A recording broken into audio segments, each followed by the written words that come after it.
Muito bem. Boa noite a todos.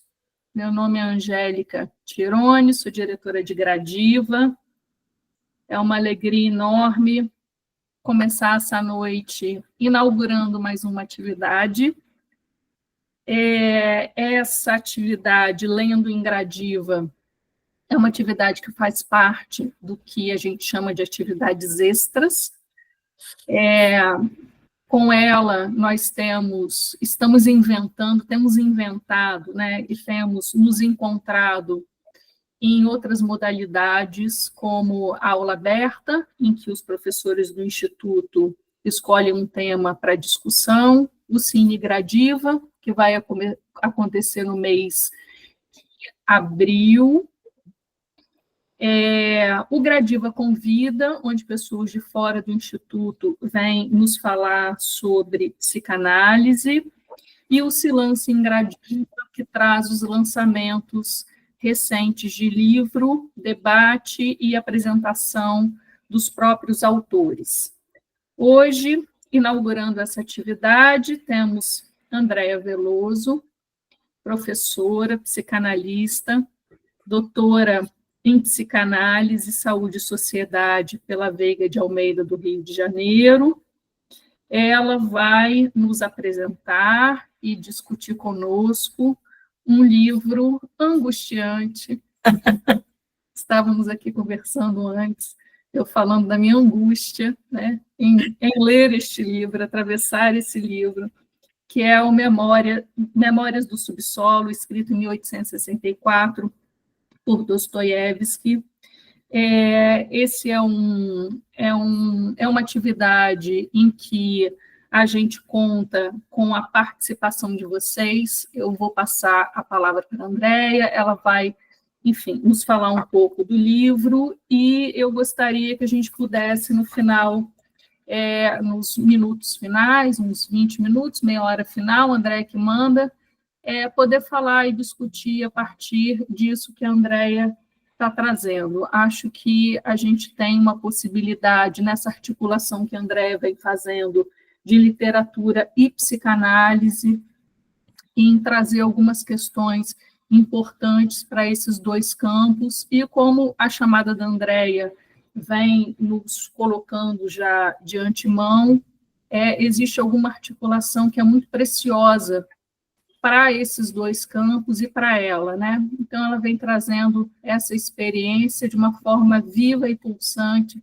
que é própria da forma de trabalhar da Andréa. Moça, vamos juntas, a palavra é sua. Obrigada, Angélica. Bem, boa noite, né? Estou estreando nessa apresentação aqui em Gradiva, né? E a Angélica fala, né, dessa forma pulsante, então eu quero começar dizendo que a literatura é realmente, para mim, um campo muito satisfatório, de muito prazer, não é só uma leitura, é mais do que isso, né? Eu tenho mestrado e pós-graduação também em literatura, em teoria da literatura, originalmente sou professora da letras, né? Mas fui migrando para a psicanálise e hoje eu atuo como psicanalista e como professora também. O tema da literatura com a psicanálise, ele é o tema da minha tese de doutorado. Memórias do Subsolo é um dos livros que eu trabalhei, porque eu fiz uma interseção com alguns outros livros de Dostoiévski. E aí, né, eu sou muito agradecida à Angélica por essa possibilidade, né, de fazer essa atividade aqui, de apresentar e de conversar um pouco, né? A minha pretensão não é, de forma nenhuma, nem falar da minha tese, e muito menos de dar uma aula, mas de apresentar para a gente poder conversar. Então, sou muito grata, muito obrigada por essa possibilidade da gente se apresentar aqui. Bom, a apresentação, como é que eu pretendo começar a atividade e conversar com vocês? Eu quero fazer uma apresentação breve sobre Dostoiévski. Eu não sei se todos conhecem Dostoiévski, ou se já leram Dostoiévski, né? mas a importância das obras para a literatura mundial e principalmente para a psicanálise, que ele é um autor que tem um campo vasto para a gente trabalhar dentro da psicanálise em vários contextos, em várias questões. Então, Dostoiévski é um escritor russo que viveu no século XIX, que produziu obras importantes para a literatura russa, em primeiro lugar, mas que foi se tornando, ao longo do tempo, um dos monstros sagrados da literatura mundial, né? Por quê? Porque ele é atemporal. Os temas que ele traz nos livros, o que ele aborda com os personagens é atemporal. Então, ele foi se tornando cada vez mais famoso e cada vez mais importante no cenário, não só da literatura, mas também para a filosofia, para a antropologia. Em alguns contextos, em alguns artigos, eu não entendo de sociologia, mas encontrei já muitos artigos de sociologia que abordam Dostoiévski, e principalmente psicanálise, porque Freud fala sobre Dostoiévski, quando ele fala da questão do parricídio, né? Mas não foi só através disso que a gente encontra Dostoiévski nessa confluência, nessa interseção com a psicanálise. Então, vou fazer aqui uma abordagem um pouco de uma leitura, para eu não me perder naquilo que eu pretendo dizer para vocês, tá? Mas eu prometo que não vai ficar chato e nem monótono, tá bom? Então, vamos lá. Bom, Dostoiévski foi um jovem de família de classe média baixa. Isso é importante da gente saber também. A biografia do autor vai ser importante nessa condução de um pensamento, se eu quero estudar psicanálise com literatura? Em parte. Em parte, a biografia é importante, porque não tem como a gente escapar que, algumas vezes, há uma verossimilhança, uma proximidade, né, da vida do autor com o que ele está escrevendo. Ah, isso é uma regra geral? Não, não é uma regra geral. Mas é importante a gente saber por que sine qua non aqui, que Dostoiévski pertenceu à classe média baixa. Ele tinha um pai médico, foi órfão de mãe muito cedo, né? Foi um menino tímido, ele se desenvolveu como um jovem também de forma bastante tímida e que não expressou para o pai dele muitos problemas, que era muito natural de um jovem russo de classe média baixa no século XIX, que é onde ele vive, né? Onde ele se desenvolve. Porém, como todo e qualquer jovem do seu tempo, ele não deu problemas ao pai, mas ele se envolveu em algumas questões políticas. Essas questões políticas, o que aconteceu, na verdade? Ele não foi contra o sistema e o regime político czarista, ele foi contra algumas questões que eram naturais da sua sociedade, da sua época. E isso rendeu uma compreensão de que ele estava conspirando junto com um grupo de outros jovens e envolvidos na política contra o czar. E o que isso resultou? Isso resultou na prisão do Dostoiévski. E ele foi condenado à morte por fuzilamento, que era algo absolutamente normal na Rússia do século XIX. E aí começa a mudar muita coisa, porque o Dostoiévski que nós conhecemos da literatura, dos livros, é o Dostoiévski que se forja na Sibéria. Por quê? Porque ele é preso, ele tem a pena de morte como uma sentença, e no último momento a pena foi comutada. Ou seja, ele foi perdoado pelo czar, mas ele continuou preso e foi mandado para uma prisão na Sibéria para fazer trabalhos forçados. Ali nasce o Dostoiévski que a gente conhece, porque ele começa a lidar com uma parte da vida humana, as expressões, a miséria humana e tudo aquilo que o sistema daquela época oprimia os homens e os seus cidadãos da sociedade russa. Então, entender que Dostoiévski pertencia a uma classe média-baixa também é importante, porque ele traz isso com seus personagens. Os personagens que ele aborda e que traz as questões da complexidade, da subjetividade da vida humana, do sujeito partícipe da sua sociedade, são homens que faliram, que são pobres, que são rejeitados, que estão à margem, assim como o homem do subsolo, que é o personagem principal do livro que a gente vai falar hoje. Então, quando Dostoiévski vai para a prisão e ele fica ali, ele começa a ter reflexões, ele começa a amadurecer determinadas questões pessoais e que isso vai, ao longo do tempo, ser tratado nos seus livros, tá? De alguma forma. Bom, essas experiências e esses dias, né, na Sibéria, está muito, muito bem colocado.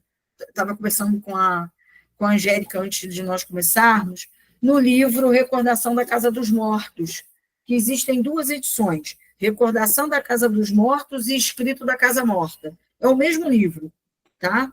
E ali ele descreve, né, essas situações. É quase que uma biografia, mas não é o Dostoiévski, é um personagem, certo? E isso é muito interessante, né, para a gente entender quem é Dostoiévski, que foi um livro escrito entre 1860 e 1862, e que não é um livro que é considerado como uma grande obra da era das grandes obras, como Crime e Castigo, Os Irmãos Karamazov, ou Karamazov, como queiram, Os Demônios, O Idiota, que são as obras master, né, as maiores, as que fazem aí um corpo, né, de trabalho das obras do Dostoiévski. Bom, ele morreu em 9 de fevereiro, então, esse ano fez 144 anos que ele morreu, né, em São Petersburgo.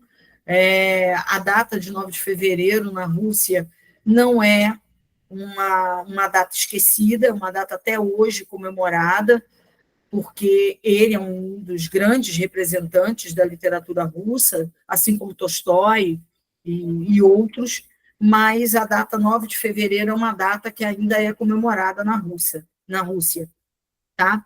Bom, além da nobreza dos seus temas, tornou-se notável também pela criação de uma nova técnica narrativa. Que técnica é essa?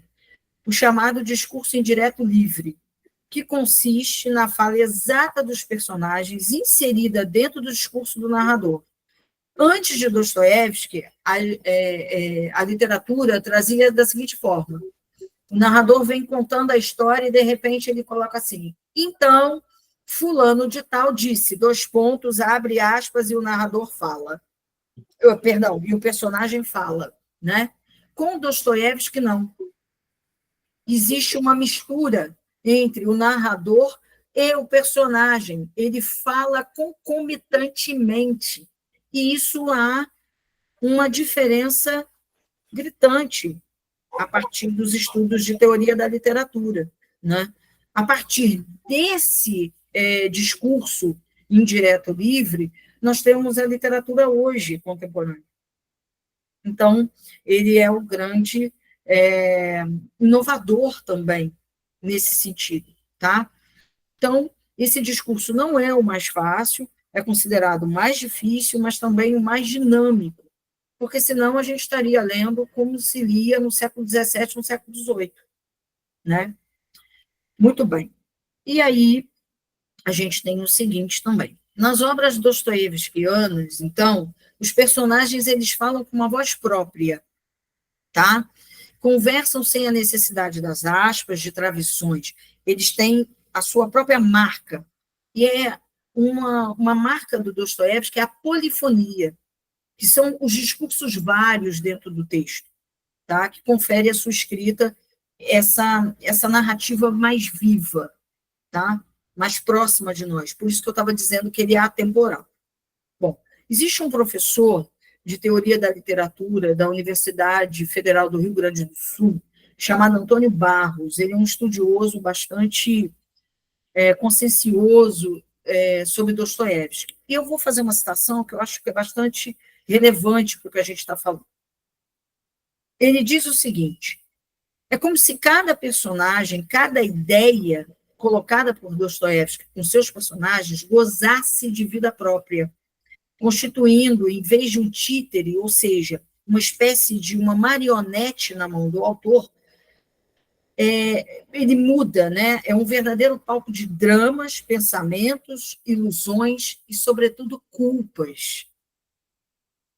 E aí a gente começa a buscar esses dramas, esses pensamentos, ilusões, frustrações, essas culpas que os personagens de Dostoiévski traz. O homem do subsolo, que é o personagem principal do livro, Memórias do Subsolo, ele traz isso tudo. Então, Andréia, você pode me perguntar, Andréia, então os personagens de Dostoiévski são iguais, são repetições, só muda a historinha e o pano de fundo? Não. Porque como é uma história viva, cada um traz um modus operandi de agir. A riqueza para fazer essa interseção entre literatura e psicanálise está justamente aí. Os personagens trazem dramas muito próximos ao que nós encontramos, muitas vezes, na vida cotidiana e, quiçá, né, nos nossos sets analíticos. Então, é bastante instigante, tá? Os personagens de Dostoiévski são, em sua maioria, homens que convivem com a pobreza, a falta de recursos da Rússia do século XIX, uma Rússia que é czarista, né? Em que o homem comum luta contra um quadro social que oprime. A opressão na obra de Dostoiévski é importante, tá?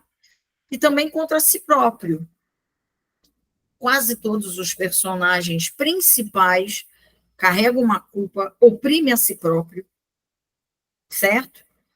Para quem leu Crime e Castigo, sabe da culpa que Raskolnikov carrega, né? Por ter matado a velha usurária. Suas mentes neuróticas e as suas mentes obsessivas. Eu defendo uma ideia de neurose obsessiva em alguns dos personagens de Dostoiévski. A Angélica trouxe uma ideia, né, um pensamento interessante, quando a gente estava conversando antes de começar, né, sobre neurose obsessiva. Eu estou vendo como um diagnóstico no livro, estou me adiantando um pouco, ou se eu vejo como ela também vê que é um traço de caráter, não é isso, Angélica?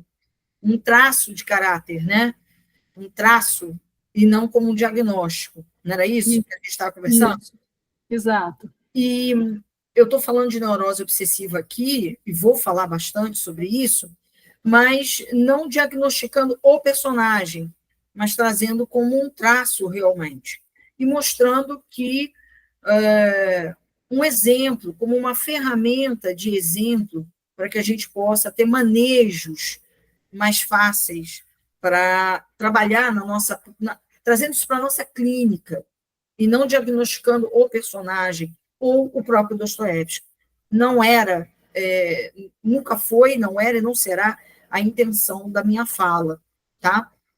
Bom, é nesse cenário, então, que Dostoiévski nos revela, sem nenhum pudor, a face nefasta do mal, do pecado, da degradação moral, a despeito da sua própria fé. E é por isso mesmo que o autor foi quem mais influenciou as obras da filosofia de Nietzsche, da teoria da psicanálise, né, na sua base, como Freud, por exemplo, e também da literatura ocidental em outros autores, vários outros autores. As características principais dos livros, né, perpassam, então, pelas patologias, pelas suas influências no comportamento humano, nas tragédias como os crimes, os homicídios, suicídios, violências em geral, estupros, né, a insanidade, ele fala muito da loucura, né? Fala muito da esquizofrenia, né? O cotidiano avassalador das classes pobres, como a falta de dinheiro, a miséria em si, tudo que dela acarreta para essa vida humana, né? Dos anseios, dos desejos e das frustrações de uma população inteira.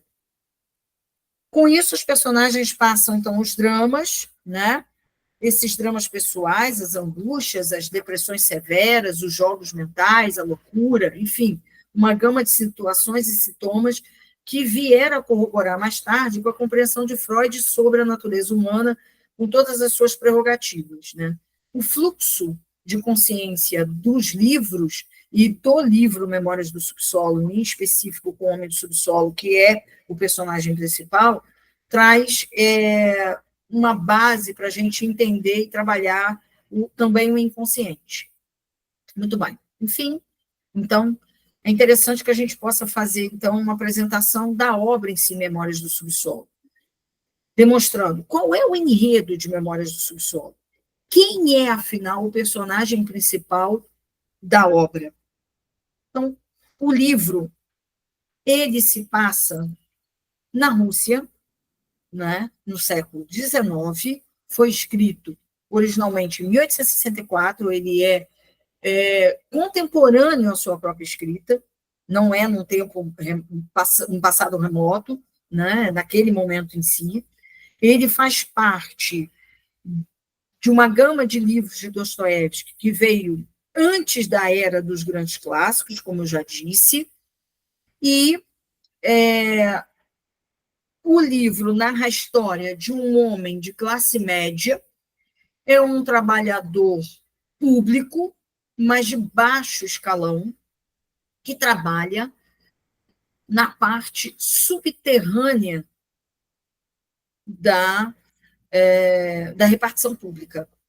Ele é um cara que não fala com quase ninguém, ele é um homem extremamente rancoroso, ele se coloca, muitas vezes, fazendo uma comparação com um camundongo, né? Porque já que ele está no subterrâneo, ele mora no subterrâneo de uma casa, ele mora no porão de uma casa. Então, Memórias do Subsolo não é tão somente o subsolo nem da repartição pública, como ele é de baixo escalão, e nem do porão onde ele mora, mas do subsolo de si próprio.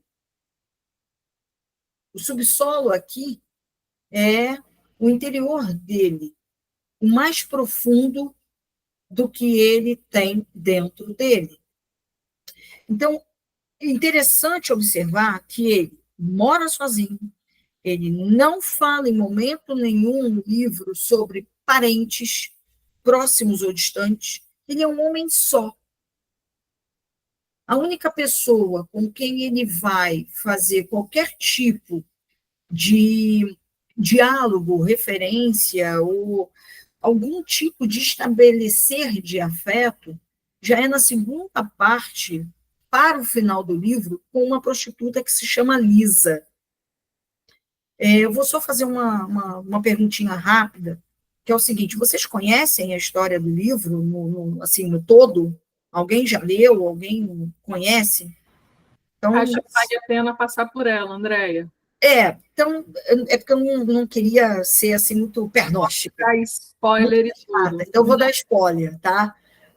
Naira, se eu esquecer de alguma coisa, você me ajuda?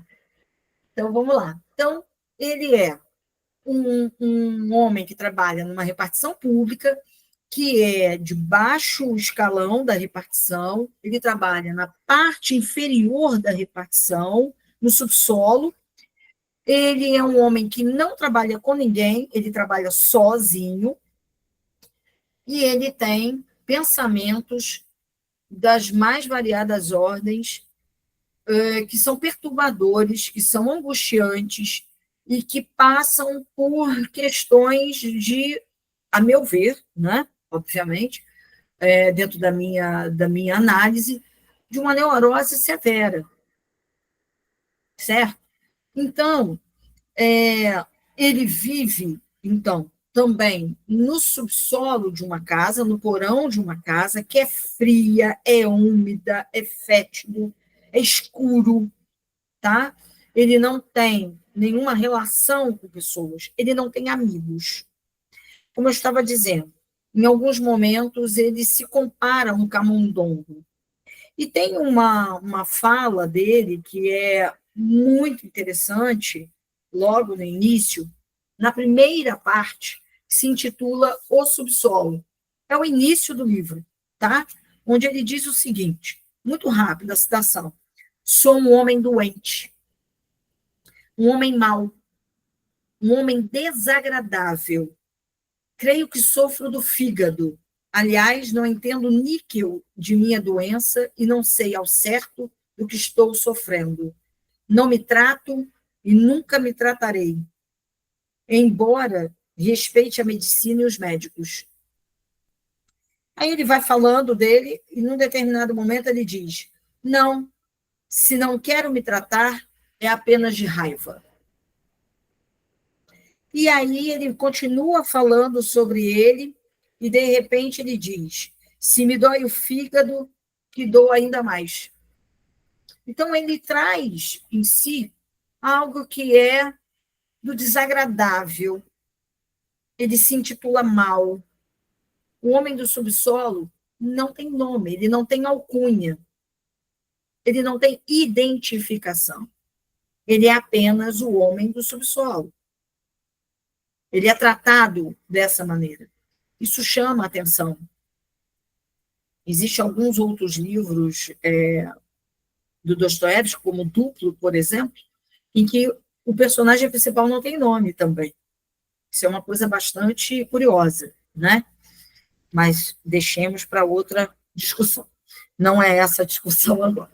Então, ele é um homem que não traz nenhuma identificação. Ele é apenas esse homem que se julga doente, mau, desagradável, que sofre do fígado, que não quer se tratar e que, se tiver que o fígado doer, que doa mais.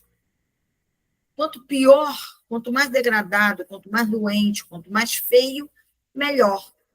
Ele se sente mais à vontade, se sente mais em casa.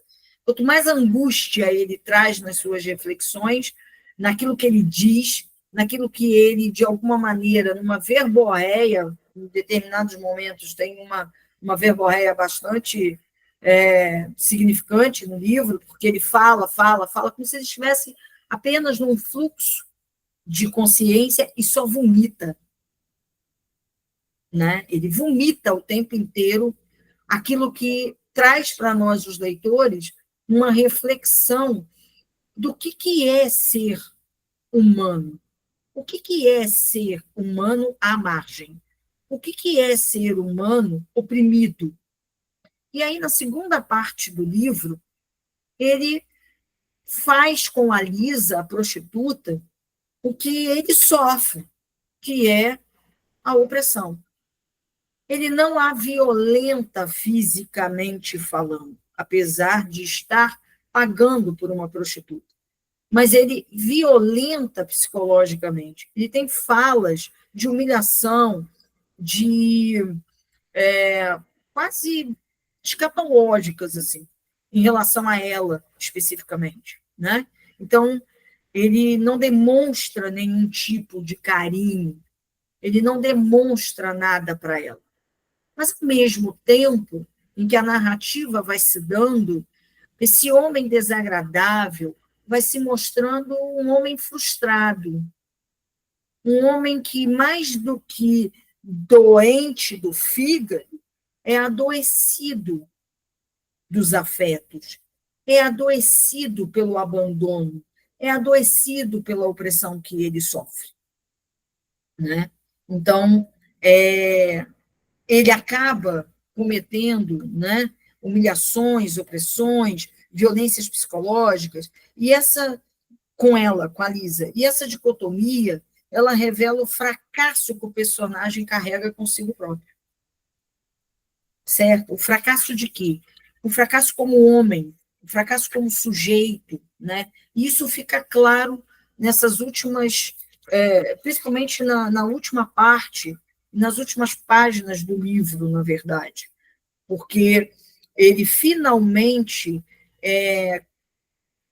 ele consegue ser, digamos, demovido de alguma forma. Isso não fica claro objetivamente, não é dito por ele, não é colocado pelo narrador Dostoiévski, mas fica ali subentendido na tessitura do texto que ele é demovido quando a Lisa simplesmente diz: eu vou embora. E ele continua na verborréia dele, ele vai falando, ele atropela ela. Se você não estiver atento à leitura, você nem percebe o vou embora. Ela simplesmente se levanta e sai, sem dizer uma palavra. E é uma cena onde ele fica na janela, vendo ela indo embora na neve que cai, até ela sumir. E aí, no fim, ele diz o seguinte,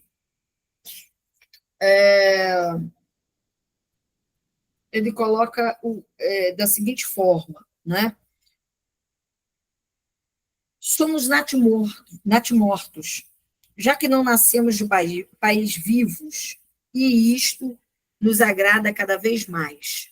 Em breve, isso é ele numa verborragia com a Lisa, tá? Em breve, inventaremos algum modo de nascer de uma ideia, mas chega. Não quero mais escrever do subsolo. Reticências. Esse do subsolo está destacado entre aspas. Veja, eu não quero mais falar no subsolo, eu não quero mais falar sobre o subsolo, eu não quero mais falar do subsolo. Ele não quer mais estar nesse lugar. Ele não quer mais estar à margem. Ele não quer mais estar sofrendo nem do fígado, nem de suas neuroses, nem de ser um homem mau e desagradável. Ele não quer mais falar desse lugar. E aí ele termina, literalmente, dizendo: aliás, ainda não terminei aqui as memórias deste paradoxalista, porque ele é paradoxal o tempo inteiro. Ele não se conteve e as continuou. Mas parece-nos que se pode fazer ponto final aqui mesmo. E termina o livro.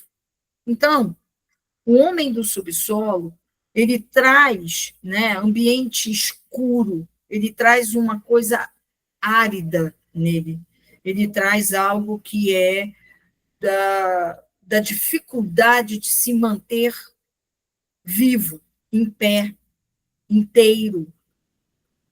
E aí, né, quando a Lisa vai embora, que é a única interlocutora que ele tem,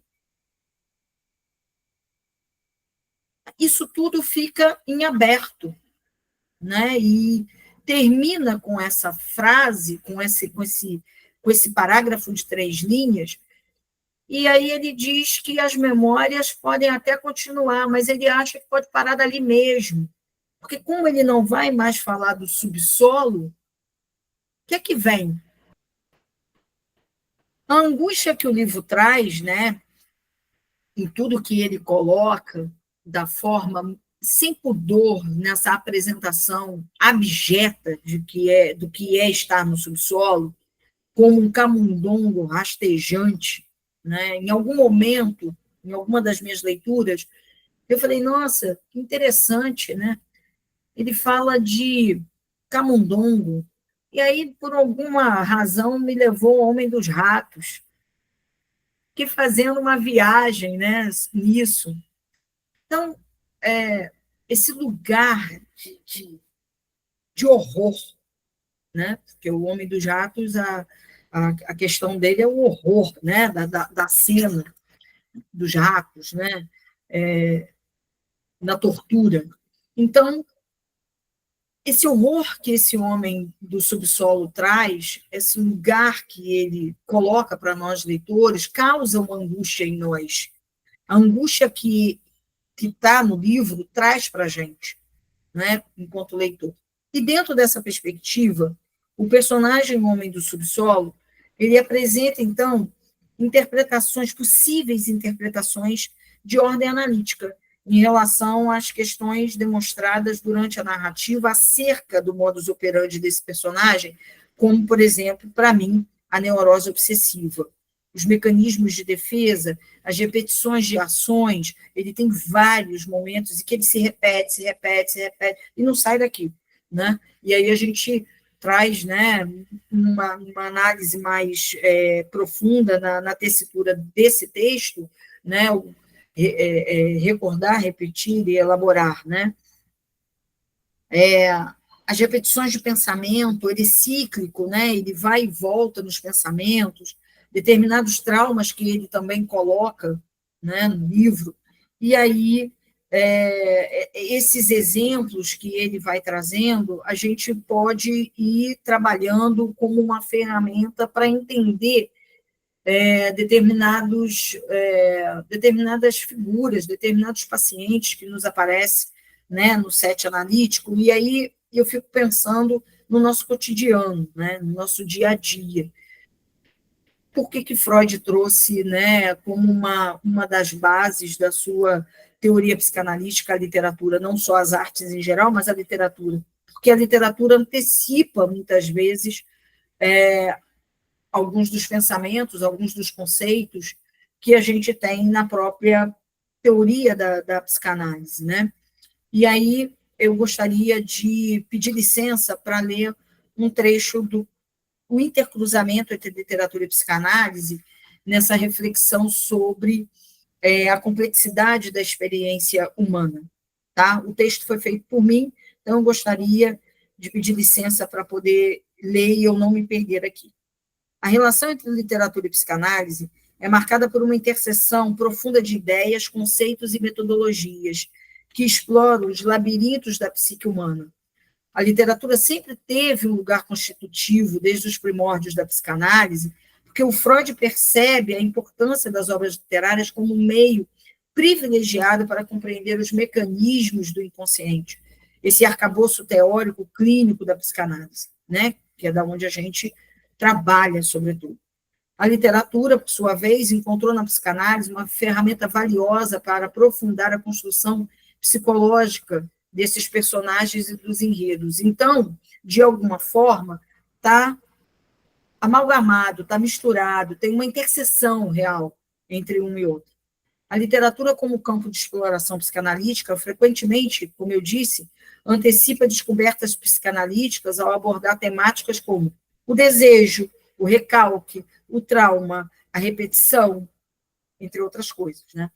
Obras clássicas, por exemplo, como o Édipo, do Sófocles, o Crime e Castigo, do Dostoiévski, um pouco mais recente, próximo de nós, o Dom Casmurro, que traz, Machado de Assis traz vários livros que você pode trabalhar com a psicanálise, exemplificando a narrativa literária pela luz da psicanálise para revelar as dimensões ocultas da subjetividade humana.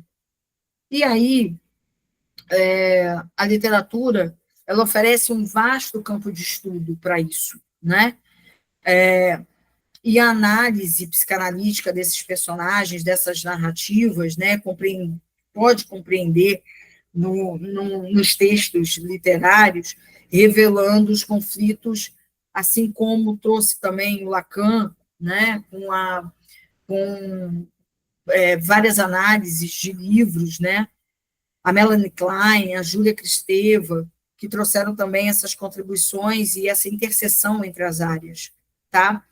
Bom, e aí hoje, né, a gente tem textos e livros que estudam Clarice Lispector, Virginia Woolf, vários outros autores.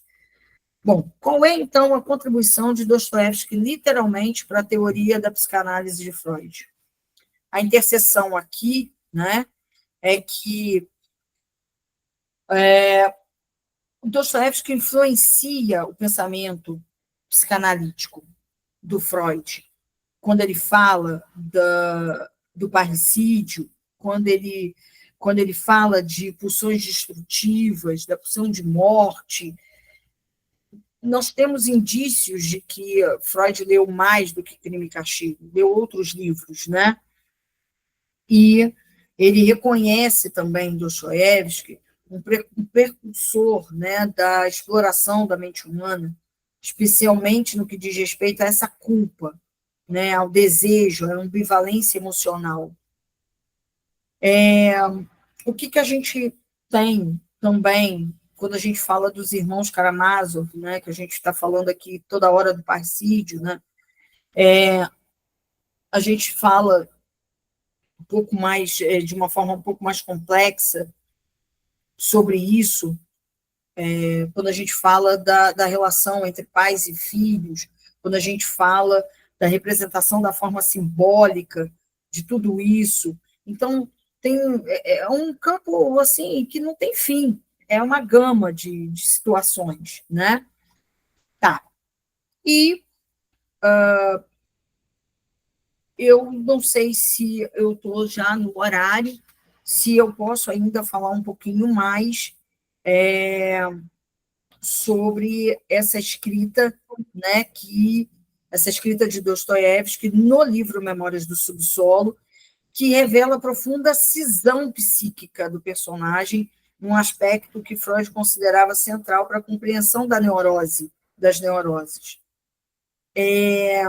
A gente pode falar de superego aqui, a instância, né, psíquica que compõe os limites e regula os impulsos, né, do id. A gente tem sentimentos de culpa, masoquismo. A gente pode trabalhar o masoquismo na obra. Então, tem aspectos vários. Enfim. André, o tempo é todo seu, fica à vontade. Acho que essa tessitura que você está fazendo é bastante importante para a gente pensar em clínica e falar dela. Então eu vou colocar aqui um pouco mais, então. Eu fiquei um pouco receosa de me passar muito, né? Então, vou colocar o seguinte. Dostoiévski com a exploração do inconsciente. Né? As narrativas são marcadas por personagens que vivem intensas crises psíquicas. Todos os livros dele, todos os personagens vivem crises psíquicas fortíssimas. O homem do subsolo, ele está em crise psíquica, ele é a crise psíquica, né? Em pessoa. Muitas vezes denominados por impulsos altamente contraditórios. Ele é dicotômico, ele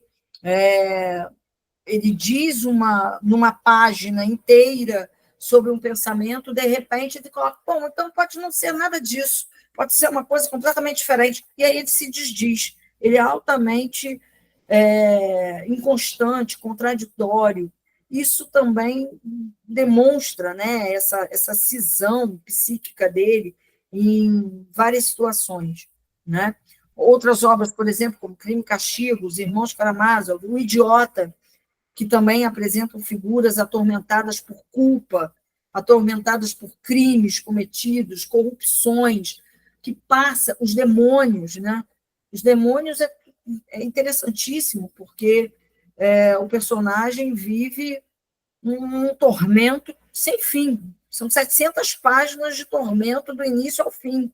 Então, pela culpa que ele carrega, o desejo, tem uma situação interessantíssima nos personagens que não aparece em Memórias do Subsolo. O Homem do Subsolo não traz redenção.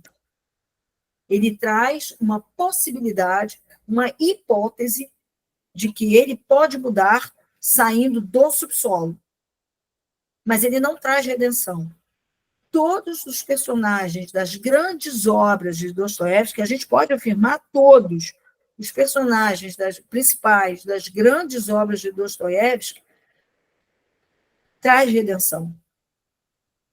Traz a redenção da sua culpa, do seu pecado, daquilo que ele incutiu no outro, naquilo que ele oprimiu do outro, na violência que ele fez com o outro, da culpa que ele carrega consigo próprio. Essa redenção, ela vem pela consciência e, ao mesmo tempo, pela religião.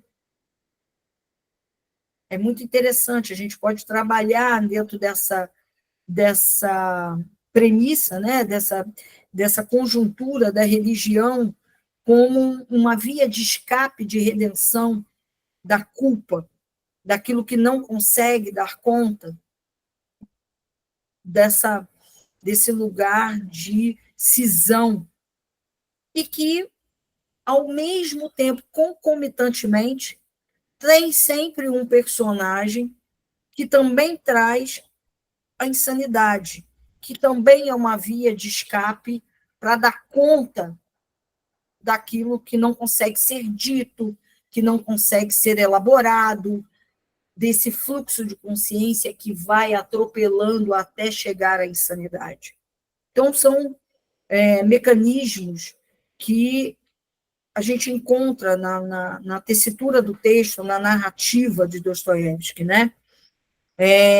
A luta interna entre a razão e a irracionalidade, seja no personagem principal, seja nos personagens que compõem os enredos. Nem tudo está só sobre a luz, sobre o personagem principal. Os personagens secundários também são fortes, também têm potência, força de potência para trabalho, para a gente trazer para esse cotidiano, né, como uma exemplificação, como eu estava dizendo. E aí, Freud enxergava nesses personagens manifestações do que ele viria a chamar mais tarde do retorno do recalcado, por exemplo. Ou seja, a volta dos conteúdos reprimidos que se manifestam de uma forma sintomática. Eu estou fazendo recortes, né, gente? A gente está falando de temas que dá para doutorados vários, pós-doutorados vários, né, discussões e mais discussões. Eu estou fazendo pequenos recortes, né? Bom, qual é, por exemplo, a importância que a gente vê do complexo de Édipo, por exemplo, com a relação com os livros de Dostoiévski, sobretudo nos Irmãos Karamazov, por exemplo. No ensaio do Dostoiévski com o parricídio, Freud analisa a relação entre o escritor russo e o complexo de Édipo, teoria psicanalítica que postula o desejo inconsciente da rivalidade com o pai, é a relação, né, meu Deus, esqueci o nome do personagem, de um dos irmãos, né, com o pai. Nos irmãos, esqueci o nome dele. Não é Ivan. Está vindo Ivan Ilitch, mas Ivan Ilitch é de outro. Alguém sabe? Alguém lembra? Dmitry Karamazov. Obrigada.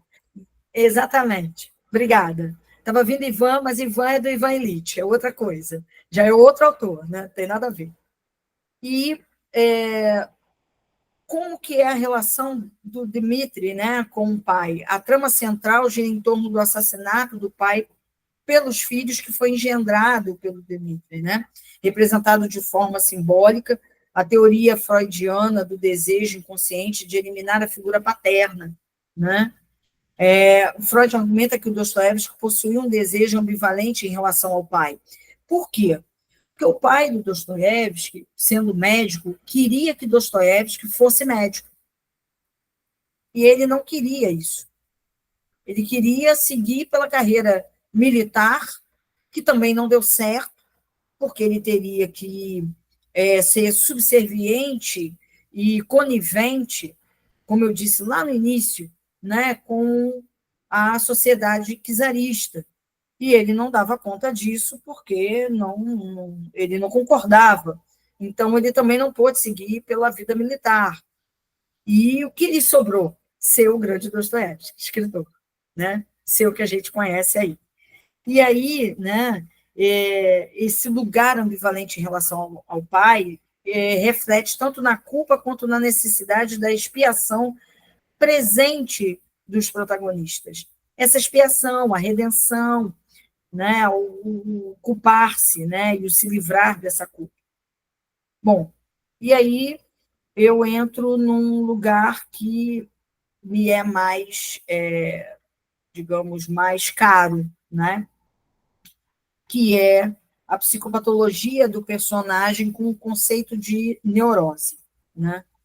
Dostoiévski também antecipou diversos conceitos psicanalíticos, como a neurose obsessiva e a psicopatia. Personagens como Raskolnikov, do Crime e Castigo, que é tão conhecido, né, ilustram a oscilação entre a justificação moral e o profundo sentimento de culpa que Freud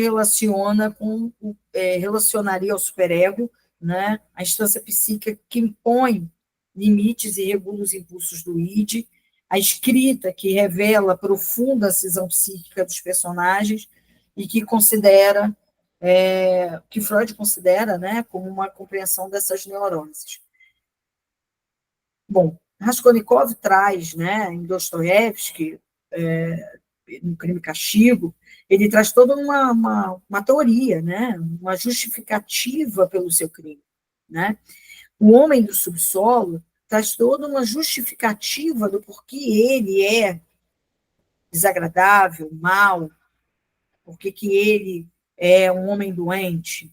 Essa justificativa, essa teoria com essa justificativa, ela vai num crescendo e ela termina nessa culpa. Ela termina nesse lugar onde precisa ser, de alguma forma, expiado, de uma redenção.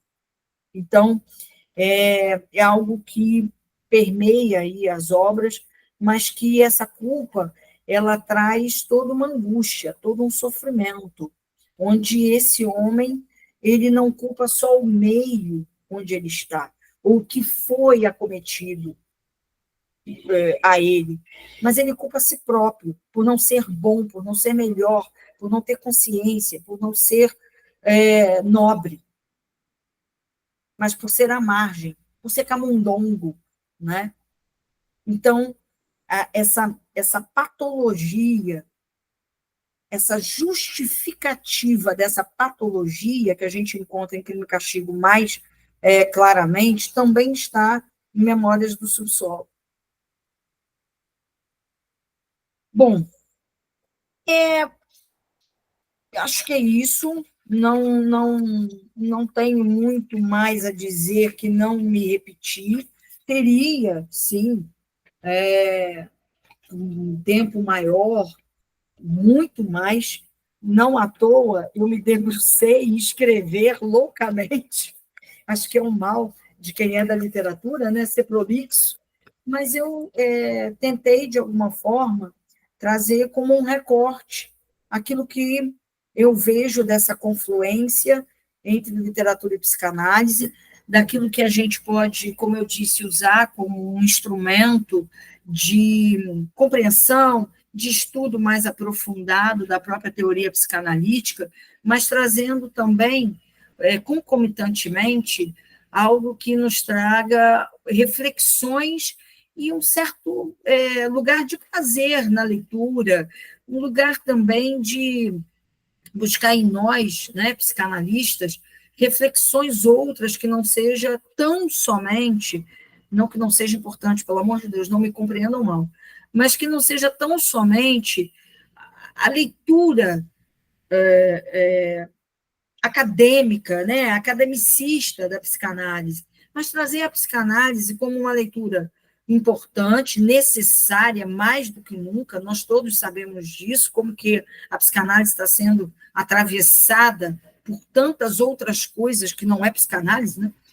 Mas trazendo a leitura da literatura tão utilizada por Freud como esse mecanismo também de entendimento, de poder trazer isso para as nossas clínicas contemporâneas, e que é tão atemporal a literatura de Dostoiévski, a gente encontra tantos personagens diferentes no nosso set analítico, né? Então, trazer de uma forma também um pouco mais palatável, mais satisfatória para nós, enquanto psicanalistas, e estudar de uma maneira mais, não sei como dizer, mais sentida. Acho que é sentir com paixão mesmo, né? Era o que eu estava dizendo para a Angélica. É paixão, ter a psicanálise como ofício, mas é apaixonante, assim como a literatura. Então, assim, essa era a minha ideia. Não sei se vocês esperavam algo a mais ou diferente, mas é uma leitura, um recorte é uma pretensão de poder conversar e de trocar, dialogar, não uma ideia de, ela é professora de literatura e é doutora. Não, não, não. A gente está conversando, né? Então, eu quis colocar uma possibilidade. Acho que ler em gradiva, o título, né, dado à atividade pela Angélica, é muito interessante, porque é ler em gradiva, não é dizer dar aula de, é ler, é trocar, é a gente poder comungar aqui de ideias. Então, eu agradeço muito a oportunidade, agradeço o espaço, a paciência e o carinho, né, que eu recebi de todos, na internet, no WhatsApp. Então, muito obrigada, e é isso. Uma boa noite para vocês. Acho que eu terminei num tempo certinho, hein, Angélica? Para a gente discutir aí. Uma discussão, a Naira já levantou a mão. Eu vou te passar. Vamos lá, Naira. Vamos lá, Naira. Eu quero, enfim, eu quero primeiro dizer da minha alegria em te escutar, Andréia, assim, a paixão pela psicanálise, pelo ofício de psicanalista, né, nessa confluência com a literatura, está expressa aí na sua fala e na forma que você fala, né? Lendo em gradiva realmente tem essa perspectiva, a gente está tentando fazer com que a psicanálise ela possa deslocar um pouco, descolar um pouco, né, do âmbito acadêmico, onde ela precisou estar durante muito tempo, e talvez pelos caminhos que cada um de nós fez, né? Eu acho que essa psicanálise academicista, né, nos forjou, né? A revista Gradiva, né, Gradiva em Revista, que está sendo também, enfim, manejada, né, nesses últimos tempos, vem tentando fazer essa transmissão da psicanálise dessa forma que você está dizendo, né? Uma transmissão mais leve, né? Uma transmissão mais apaixonada, né? Então, as crônicas, os textos, eles estão sendo pedidos, né? De uma forma menos rigorosa, no sentido das referências, das citações, né? Que a academia nos traz, né? Enfim, eu vou deixar a ideia que a gente possa conversar. A gente está lendo lá no meu grupo, né, uma conferência do Freud, O Sentido dos Sintomas, que é, para mim, a maior aula, né, de neurose obsessiva que o Freud dá, assim, por mais que ele tenha escrito O Homem dos Ratos, O Homem dos Lobos, né, e então a gente já falou um pouco, né, o Paulo está aí, a gente falou um pouco desse livro, né, e dessa articulação na terça-feira. Eu vou deixar a Naira falar, e aí a gente... Que esse pedaço da noite, esse pedaço final de aula, seja uma grande conversação, né? A ideia, o convite é esse. Naira, por favor. Andréia, primeiro queria agradecer, foi maravilhoso, né? Você perguntou se atendeu ou não atendeu. Olha, foi muito acima da expectativa, muito bom mesmo, né? Esse percurso que você fez. Quando você estava falando, né, agora no final, dessa coisa da literatura, eu me lembrei, não conheço a frase, que eu não tenho a habilidade de guardar as palavras exatamente, mas guardo a ideia. E a ideia é um pouco assim que Freud, né, dizia alguma coisa, onde os conceitos deles chegam, um autor já chegou antes. Sim, sim. Alguém já falou daquilo antes. Ele não é o primeiro, né?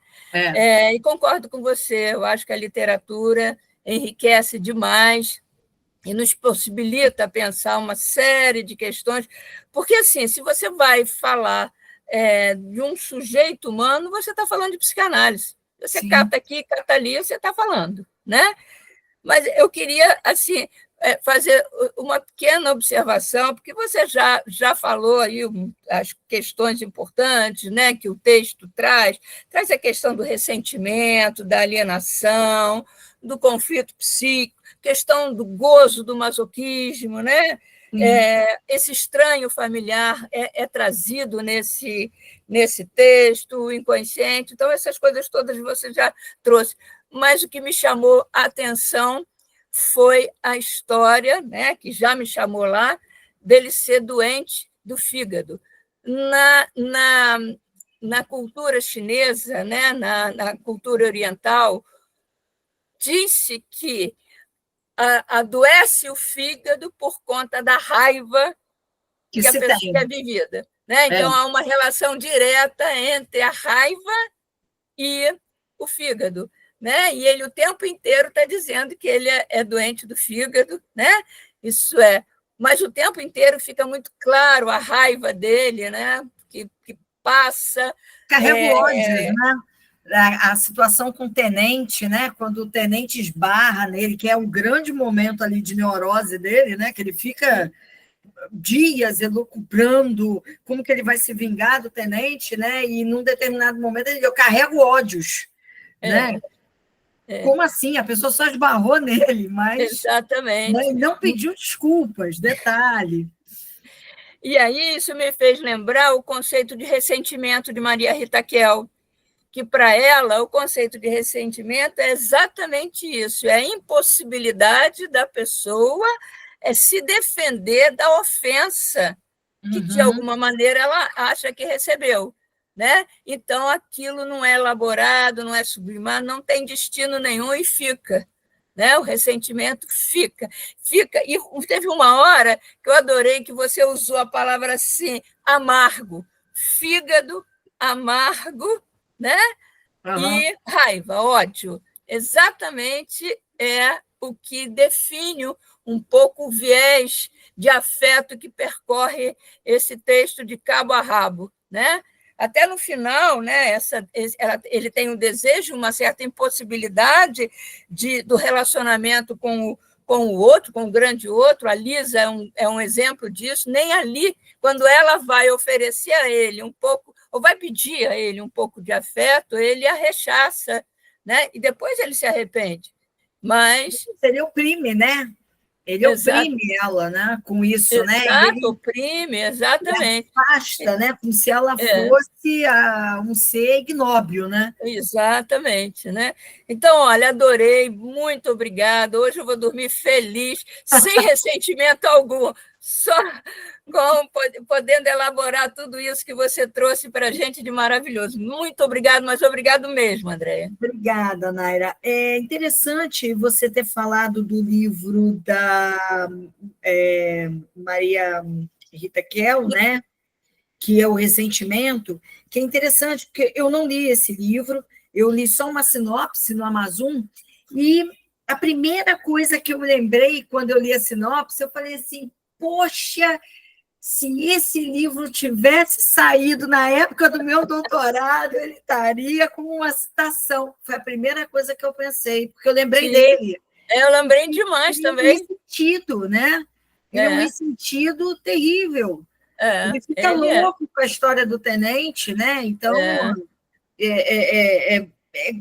enfim, mas é legal. Eu vou ler o livro até para poder ampliar, né? E ir fazendo um update da leitura.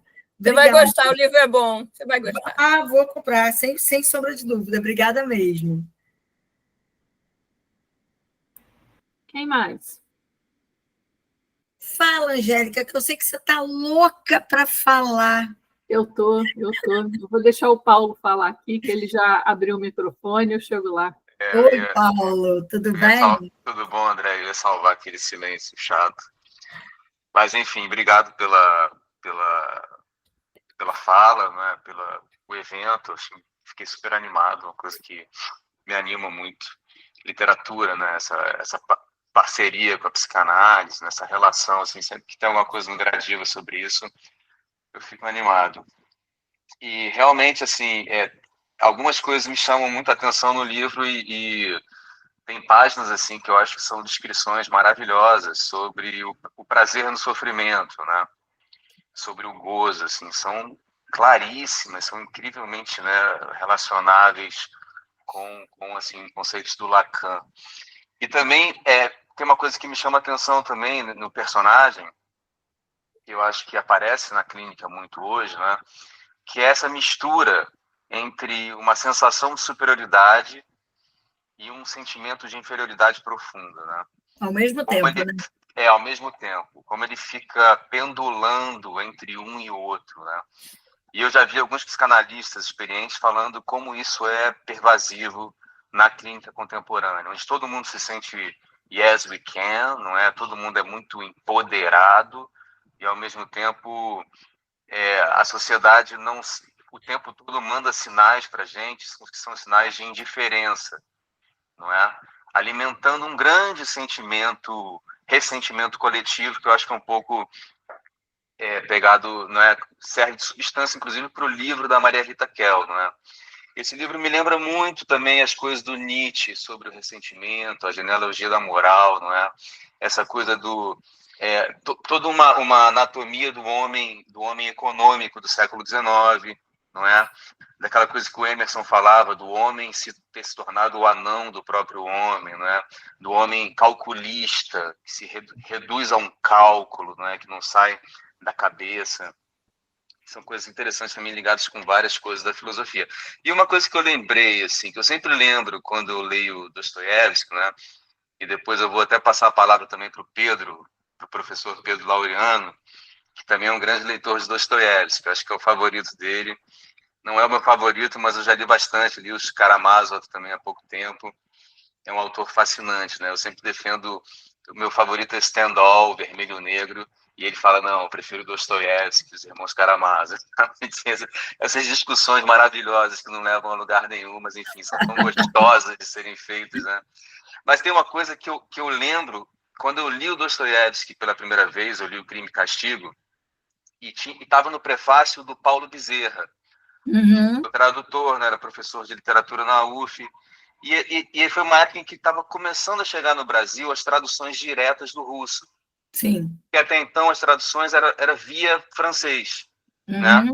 E aí o Paulo Bezerra falava assim, as traduções via francês, elas têm um problema muito sério, é que elas estilizam demais a linguagem do Dostoiévski. Elas tornam as sentenças muito fluidas, muito fluentes, não é? Bem ao sabor assim da tradição literária francesa.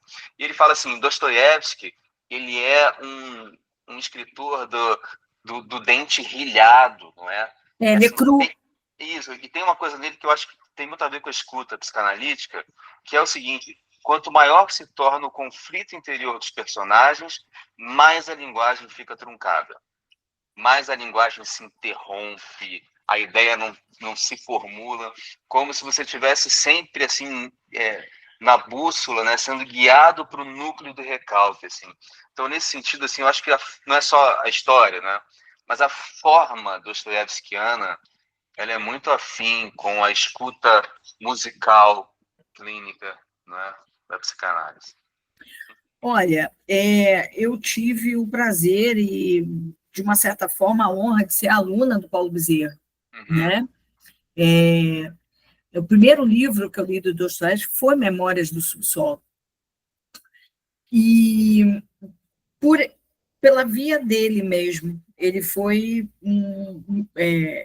meu professor em teoria da tradução. E ele trouxe o Dostoiévski como um exemplo de tradução, né? Ele e o Boris Schneiderman são os tradutores diretos de Dostoiévski no Brasil.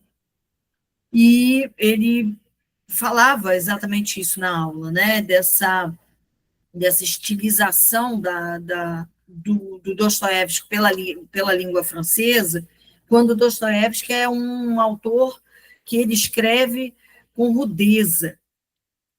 Ele é cru, ele é duro, né? E aí eu vou dizer para você que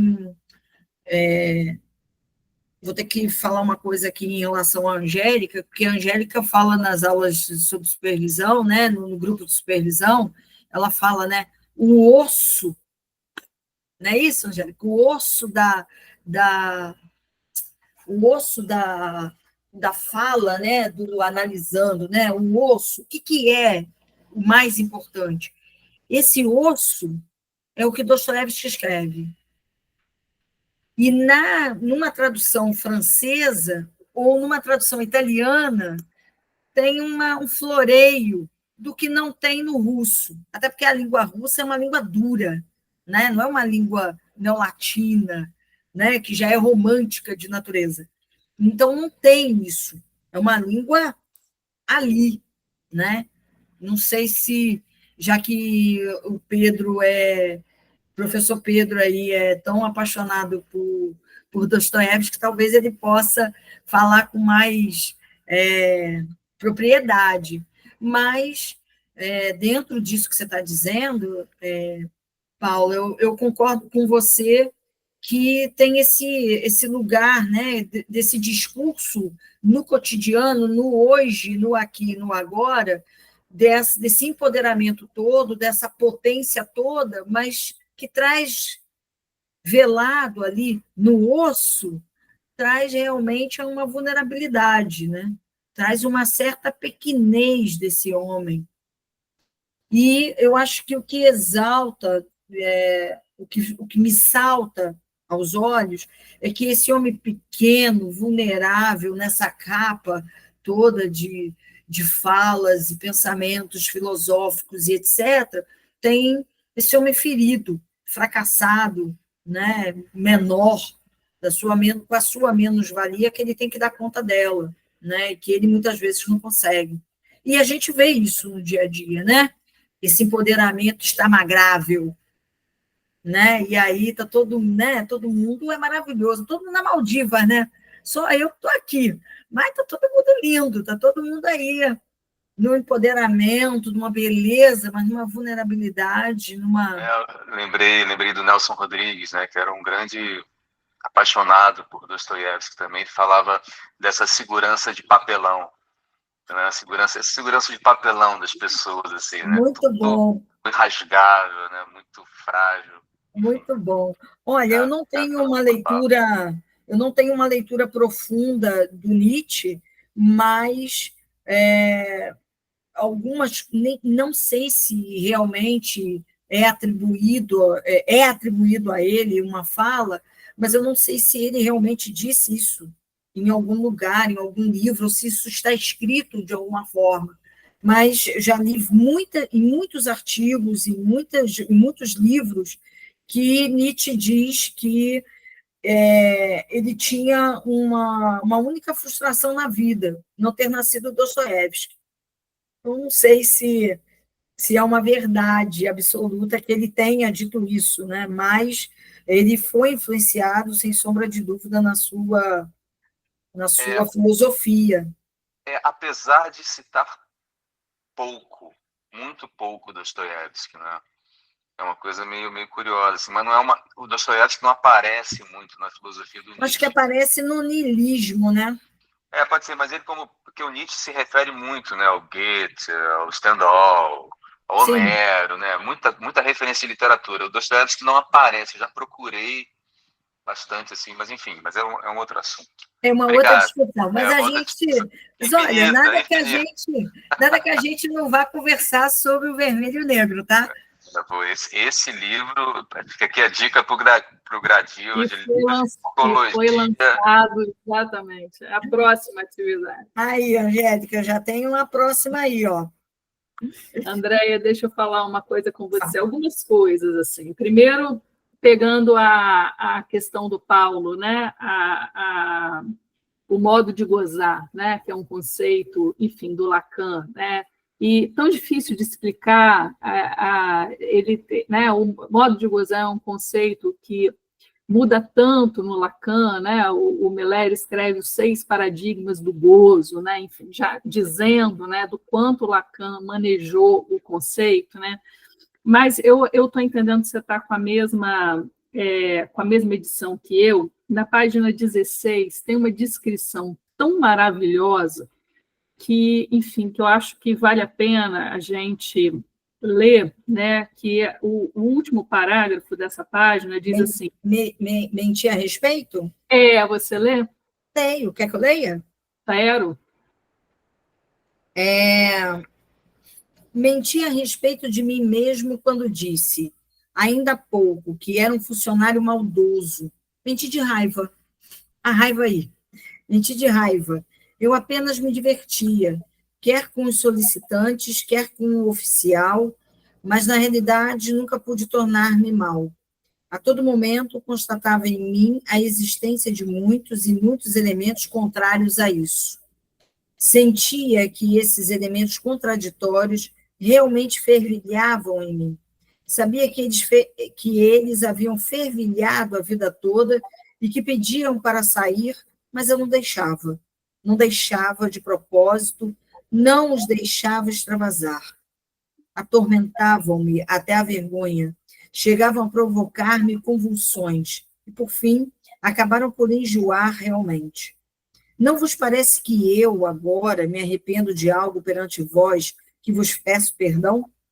Estou certo de que é esta a vossa impressão, pois asseguro-vos que me é indiferente o fato de que assim vos pareça.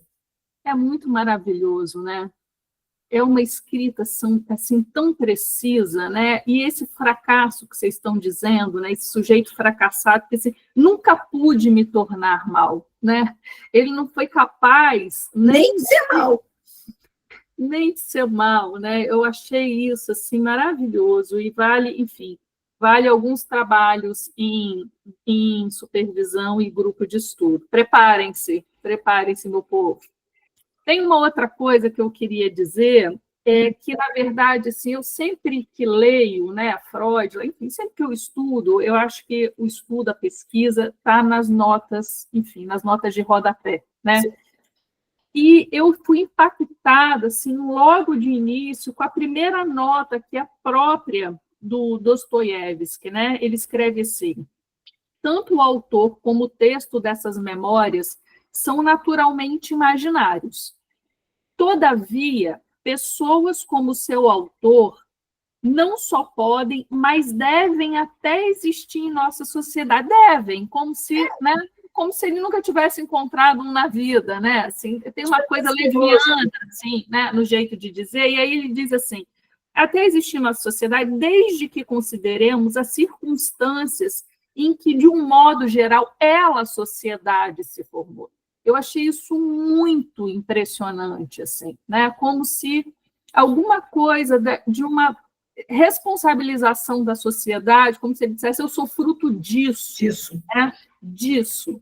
Eu achei muito interessante, acho que vale, assim, uma discussão sobre isso, né? A gente vem falando hoje de uma forma tão contundente sobre, enfim, sobre a falência do patriarcado e todas as consequências na subjetividade, né? Então, assim, poder botar uma luz aqui, eu acho que seria bastante produtivo, né? E assim, só para terminar, e aí, não sei se o Pedro quer falar, ele está sendo convocado, né?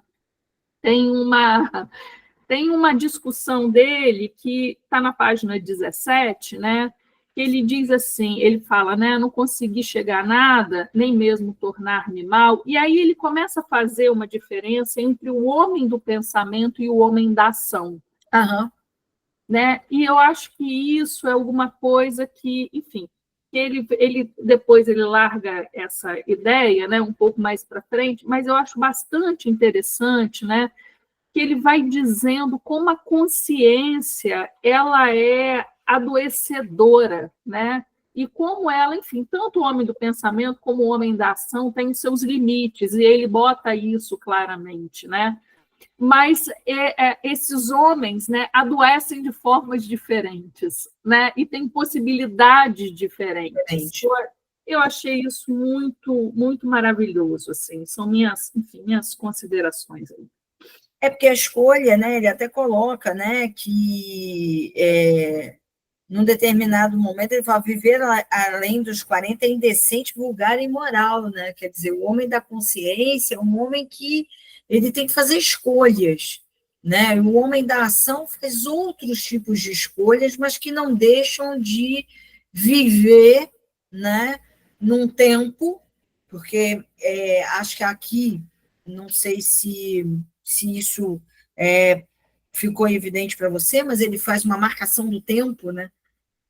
A marcação do tempo nessa escolha, nessa evidência entre ter consciência e ter ação, né? Porque você tem um tempo de ação, assim como você tem um tempo de consciência para maturação daquilo que você quer escolher, né? Então, o tempo também é importante aqui. E não à toa ele fala que é imoral, né? Então, eu acho que é interessante essa sua fala, essa sua observação, porque são possibilidades diferentes. Mas ele, enquanto homem do subsolo, não se coloca nessas possibilidades, né? Nem de um e nem de outro. Pelo menos não na minha leitura, que é a meu ver, né? Não sei se alguém está vendo de forma diferente. Enfim. Acho que... Obrigada. Diga, você vai falar? Acho que Pedro quer falar alguma coisa, não sei. Não, Pedro está sendo incitado a falar, né? Oi, gente, tudo bem? Oi. Apareceu. Paulo me incitou aqui, falou que eu sou especialista, não sou nada, André. Parabéns aí pela aula, foi... Eu sou apaixonado também por Dostoiévski, assim, muito boa a aula, eu adorei. Eu gosto muito dessa relação de psicanálise e literatura, psicanálise e arte. Eu li esse livro quando eu tinha... Me lembro de ler esse livro com 18 anos, assim, fiquei assoberbado, assim, né? Foi uma coisa bem impactante. Avassaladora? Né? Oi? Foi avassalador? Avassalador, foi avassalador. Assim, é uma, sei lá, uma reedição do Inferno de Dante, assim, a experiência, uma noite, né? Assim, uma coisa mais para a modernidade e tal, né? Realmente, assim, avassalador. Eu me lembro de algumas questões, assim, que eu estudo um pouco, assim, né? Não tem a profundidade que você tem com o manejo da literatura, etc., no percurso, assim, mas eu estudo. Eu acho que é uma coisa muito salutar, né, que eu vejo. A gente usa muito a arte, né, na psicanálise, mas que assim é quase que um antídoto às vezes para o nosso uso de jargões, né, e um certo excesso de conceito que a gente pode ficar às vezes, né. Então dá uma carnadura, né, para, né, a arte ela tem essa coisa de dar uma carnadura, né, de dar um lugar, né. E tem algumas questões assim que me chamam a atenção bastante, que pode continuar a conversa em outros momentos também, já está um pouco tarde, né? Mas eu acho que, por exemplo, o caso do Crime e Castigo, né? O Raskolnikov, eu me lembro de ter escutado isso uma vez, né? Que o Raskolnikov, o Raskol, é dividido, né? Cisão em russo, né? Então ele já usa no próprio... Né? Aí aparece essa cisão, essa ideia de um sujeito dividido que vai aparecer na psicanálise, né? Mas aparece na literatura do Dostoiévski, aparece... A gente pode dizer que aparece em outras instâncias também da literatura, mas cada um vai tratar de forma diferente, né? De alguma forma, né? Em outros autores também. E é muito interessante, enfim, são vários aspectos. O Paulo colocou essa questão que é bem importante, né? Do Memória do Subsolo, que ele se sentia ao mesmo tempo excepcional e o cocô do cavalo do bandido, né? Sim. E isso é muito clínico, né? Isso é as fantasias, né? Enfim, o lugar de exceção que o neurótico se coloca e por aí vai, né? Então é muito clínico, realmente de uma riqueza para a clínica muito grande. Eu ia te perguntar, não sei como é que você pensa isso, como eu disse, eu não sou, né, um especialista, assim, mas que eu sinto que o Dostoiévski tem, além das questões estilísticas, etc., ele escreve muito jornalisticamente, né? Tem uma pegada jornalística na escrita dele, né, também. Mas tem um alcance assim, quase trágico da obra dele, né? Que também comunga muito com alguns aspectos da psicanálise, né? No sentido assim que tanto existe a hipérbole do subterrâneo, né?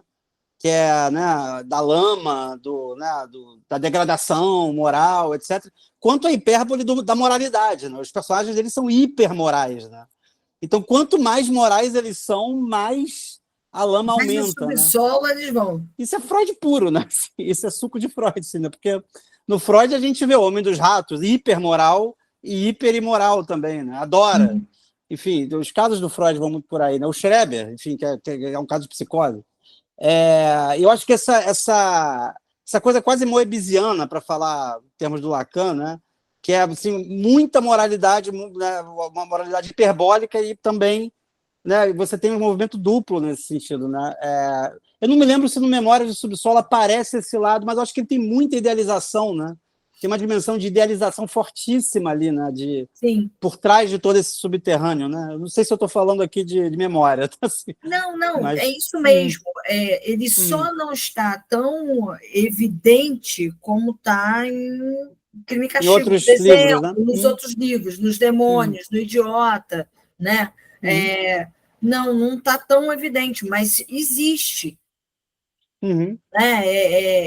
Ele tem essas idealizações muito, sabe, fantasiosas mesmo, mas, ao mesmo tempo, ele rasteja. Né?